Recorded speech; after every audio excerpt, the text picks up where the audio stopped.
Mana? Mana? Mana?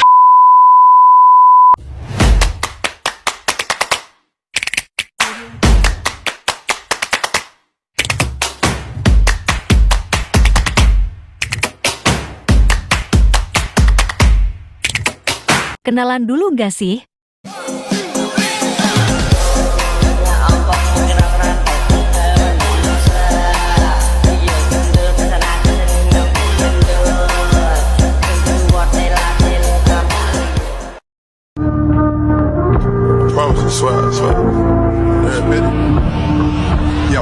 Materi guys.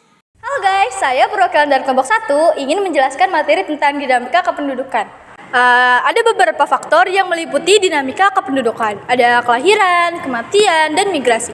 Selanjutnya ada kelahiran atau natalitas. Angka kelahiran dibagi menjadi 3, yaitu angka kelahiran kasar, angka kelahiran umum, dan kelahiran menurut kelompok usia. Berikutnya kematian atau mortalitas. Kematian dibedakan menjadi 3, yaitu kematian kasar, kematian menurut usia, jenis kelamin, dan angka kematian bayi. Pokoknya masih materi ya guys. Contoh soal. Nah, di sini diketahui katanya di tahun 2015 itu ada 20 jumlah kelahiran di Kecamatan A. Sedangkan jumlah penduduk wanita yang berusia 15 sampai 49 tahun itu ada 2.000 penduduk. Nah, kemudian ditanya berapa angka kelahiran umumnya. Sorry ya, ini angka kelahiran umum harusnya. Nah, ayo kita kerjain sama-sama. Jadi, di sini diketahui ada 20 kelahiran. Berarti kita masukin di sini, di rumus yang L-nya ini. Ini kita masukin 20. Dibagi W. W itu adalah jumlah wanitanya. Nah, di sini dikasih tahu kalau misalkan ada 2.000. Dibagi 2.000. Nah, dikali konstantanya adalah 1.000. Jadi 20 dibagi 2.000 dikali 1.000. Hasilnya 10. Nah, berarti di usia 15 sampai 49 tahun itu dari 1.000 orang ada 10 kelahiran. Kayak gitu. Nah, itu adalah angka kelahiran umum. Next, migrasi. Few moments later. Migrasi adalah perpindahan penduduk dari suatu tempat ke tempat lain dengan melewati batas negara atau batas daerah administrasi dalam suatu negara dengan tujuan untuk menetap. Ada pula contohnya penduduk Indonesia yang pergi ke Timur Tengah untuk bekerja sebagai tenaga kerja Indonesia atau TKI. Selanjutnya, masalah kependudukan dapat terjadi karena adanya ketimpangan antara pertumbuhan penduduk dan peningkatan kualitas sumber daya manusia. Contohnya permasalahan kependudukan, sempitnya lahan pertanian di pedesaan, meningkatnya jumlah pengangguran, kota semakin padat akibat urbanisasi, semakin padatnya daerah pemukiman, adanya pemukiman kumuh. Selanjutnya ada pula sumber data penduduk, bisa disebut juga dengan sensus. Kegunaan sensus adalah untuk mengetahui jumlah penduduk di Indonesia. Sensus dapat dibedakan menjadi 2 macam, yaitu ada sensus de facto dan sensus de jure. Sensus de facto yaitu perhitungan terhadap semua penduduk yang berada di daerah sensus. Selanjutnya, sensus de jure yaitu perhitungan terhadap penduduk yang benar-benar bertempat tinggal di wilayah yang diadakan sensus atau sesuai KTP yang bersangkutan. Sumber data kependudukan. Sebelumnya, sumber data kependudukan dibagi menjadi 3, yaitu ada sensus penduduk, ada registrasi, dan survei.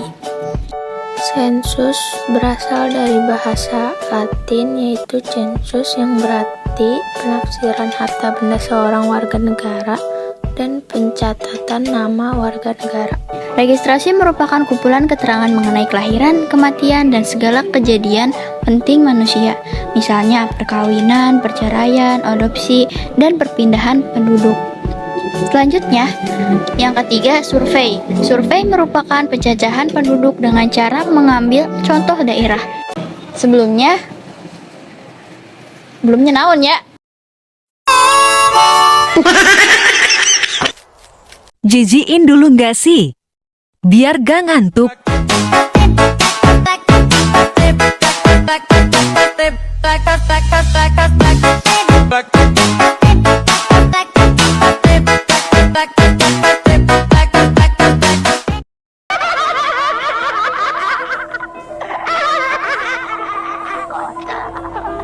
Oke, lanjut. One eternity later. Selanjutnya ada penyajian data kependudukan.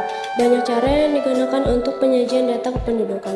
Akan tetapi, secara umum data kependudukan dapat disajikan dalam 3 bentuk, yaitu tabel, grafik atau diagram, dan peta. Penyajian kependudukan dengan menggunakan tabel akan memudahkan dalam membandingkan antara satu komponen dan komponen yang lainnya. Memudahkan dalam membandingkan antara periode tertentu dan periode lainnya. Data dapat disajikan secara akurat dan dapat menyajikan data yang kompleks.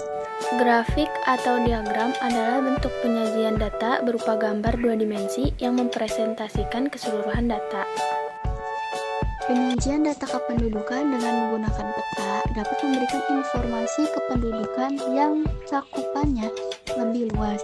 Dengan menggunakan peta, pembaca dapat melihat data kependudukan di dunia dengan mudah. Pengolahan data kependudukan. Yang pertama ada pengolahan data kependudukan. Data kependudukan sebelumnya dianalisis terlebih dahulu harus diolah. Tujuan pengolahan data kependudukan yaitu untuk memudahkan atau menyederhanakan data dalam melakukan analisis. Yang kedua, ada data kependudukan.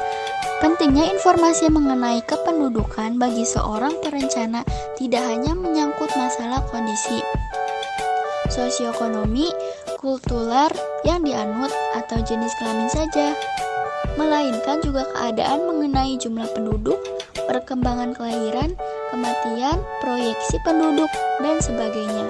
Hasil pengolahan data kependudukan tersebut kemudian ditampilkan dengan grafik, gambar, peta, atau tabel. Contoh hasil pengolahan data kependudukan yaitu dengan piramida penduduk. Dan piramida ini terdiri dari 2 diagram batang. Pada satu sisi menunjukkan jumlah penduduk laki-laki dan pada sisi lainnya bisa menunjukkan jumlah penduduk perempuan. Pada gambar piramida ini adalah suatu metode untuk mengilustrasikan komposisi penduduk di suatu wilayah berdasarkan usia dan jenis kelamin. Materi yang terakhir. Materi yang terakhir yaitu pengolahan dan analisis data kependudukan. Penduduk merupakan salah satu faktor penting dalam perencanaan pembangunan daerah. Oleh karena itu, analisis kependudukan sangat efisien dan efektif dalam perencanaan pembangunan agar berhasil sebagaimana diharapkannya. Sekian yang bisa kami sampaikan, kami pamit. Undur diri karena maju dia nggak PK. Terima kasih. Tangannya kecil, kalau mangan